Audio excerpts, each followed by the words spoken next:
శ్రీమన్నారాయణుడు వరం ఇచ్చాడు, నిన్ను 14 నామాలతో పిలుస్తారు.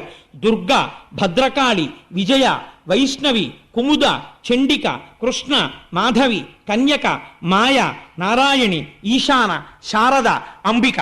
భాగవతాంతర్గతంగా ఈ 14 నామాలు ఎవరు వింటున్నారో ఆ విన్న వాళ్ళందరికీ ఏతించి చూచి చెలగుచు, అలాంటి వాళ్ళకి, నిన్ను చూసిన వాళ్ళకి, ఈ నామం విన్న వాళ్ళకి, పేరు పలికిన వాళ్ళకి దేశంలో నువ్వు ఎక్కడెక్కడున్నా నీకు రక్షించడం తప్ప ఇంకోటి తెలియదు, అలా రక్ష చేస్తావన్నావు అన్నారు.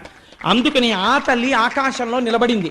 దేవతలు, యక్షులు, గంధర్వులు, కిన్నెరులు, కింపురుషులు వచ్చి పాటలు పాడుతూ తల్లికి అగరుధూపాలు సమర్పిస్తున్నారు, నైవేద్యాలు సమర్పిస్తున్నారు.